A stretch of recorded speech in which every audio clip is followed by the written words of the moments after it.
수술을 하기 전에 필러를 맞으신 분, 수술을 하고 나서 필러를 계획을 하고 있으신 분들은 그 시기를 어떻게 해야 되는지, 아니면 꼭 제거를 해야 되나 간단히 설명을 드리도록 하겠습니다.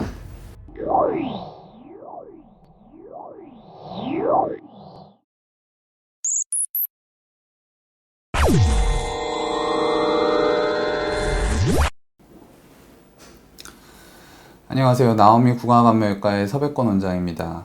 오늘은 요즘에 필러를 많이 맞으시잖아요. 그래서 이제 시술, 어떻게 보면은 뿌띠 성형도 많이 하시고, 그래서 이제 필러의 사용량이 많아지고 있는데, 필러의 종류도 되게 여러 가지입니다. 얼마나 이렇게 조금 남아있는지에 따라 좀 종류도 여러 가지가 될 수 있고요. 그 다음에 성분에 따라서도 조금 그 종류가 어마어마한데요.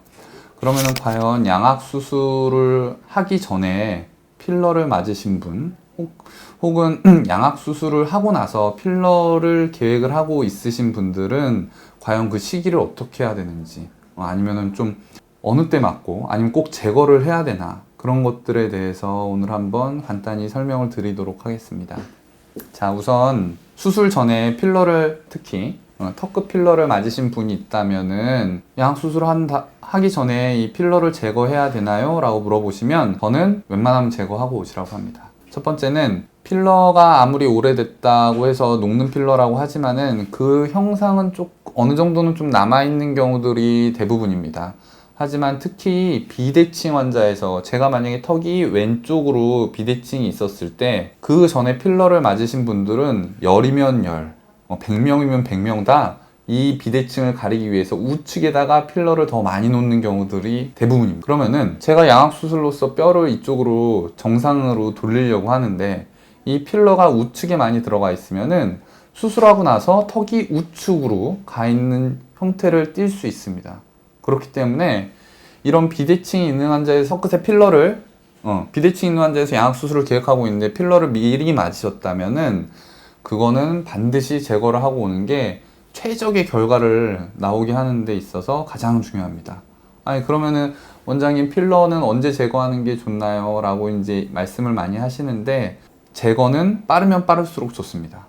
완전히 이제 필러가 제거가 되고 그 필러의 그런 영향력이 사라지려면은 최소 3개월은 걸립니다.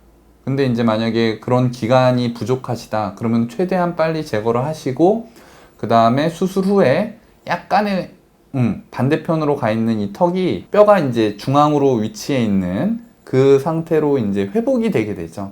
그런 기간을 조금 기다리셔야 됩니다.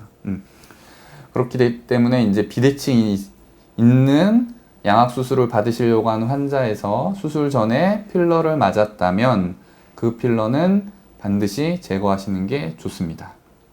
그 다음 두 번째, 선생님, 저는 무턱이 심해서 턱끝을 좀 살리려고 필러를 맞았어요 라고 하신 분들은 그런 분들도 마찬가지로 필러를 제거하고 오시는 게 좋습니다. 왜냐면 특히 무턱인 경우에 있어서는 필러의 양이 어마어마합니다. 그리고 대부분의 그 필러는 잘 녹지 않는, 상당히 오래가는 되게 딱딱한 필러가 많이 들어가 있거든요. 그렇기 때문에 그 필러는 최대한 빨리 녹이고 내 뼈로서 전체적인 턱을 내고, 그 다음에 턱끝 수술을 하면서 앞으로 빼는, 그게 훨씬 더 자연스럽거든요. 그래서 그런 자연스러운 턱을 원하신다면은, 그리고 예측이 가능해야 되니까 그런 것들을 원하신다면은 필러는 되도록이면 빨리 녹이시는 게 좋습니다. 그 다음에 수술 후에 필러를 맞으려고 하는데 어떻게 해야 되나요? 라고 이제 얘기를 하시는 분들이 많은데, 우선 제일 많이 맞으시려고 하시는 부위가 이 팔자주름, 이 귀족 있는 부분에 필러를 맞고 싶은데 어떻게 해야 됩니까? 라고 이제 얘기를 하시는 분들이 많습니다. 그런데 저는 무조건 3개월은 지나고 나서 필러를 맞으세요 라고 말씀을 드려요. 이유가 뭐냐면은, 특히 양악 수술을 하고 주걱턱이 있는 환자에서는 턱이 들어가고 회전이 되면 이 중안면부, 이 귀종 있는 부위가 정말 잘 살아납니다. 자연스럽게 잘 살아나기 때문에 그 결과를 보시고 필러를 결정하시는 게 좋지 않을까라는 생각이 들고요. 그 다음에 3개월이라고 하는 거는 수술 받고 3개월 정도면은 거의 85%에서 90%의 붓기가 빠지는 시기입니다. 그 붓기가 다 빠지는 걸 보고 결정을 하시는 것도 결정을 하시는 게 좋은 결과를 낳는데 도움이 되지 않을까 생각이 됩니다. 개인적으로 필러는 아주 좋은 시술 중에 하나입니다.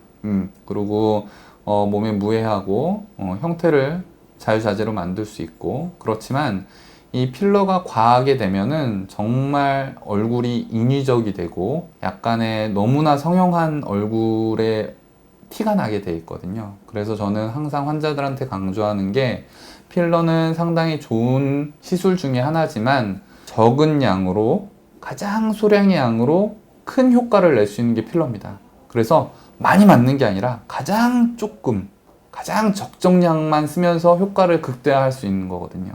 그래서 우선 얼굴에 그런 윤곽을 좀 잡으시고 그 다음에 조금씩 쓰는 게 이 필러의 역할이 아닐까 생각이 됩니다. 우선 순서를 아시고 그 다음에 어쩔 수 없다면은 가장 좋은 결과를 이어지게 할 수 있는 그런 시기와 맞는 적정 시기, 그런 것들을 정해주시는 게 좋을 것 같습니다. 이때까지 이제 양악수술 전 필러, 양악수술 후의 필러 어떻게 맞아야 되나에 대해서 알아보았습니다. 나오미 구강암외과의 서백권 원장이었습니다. 감사합니다.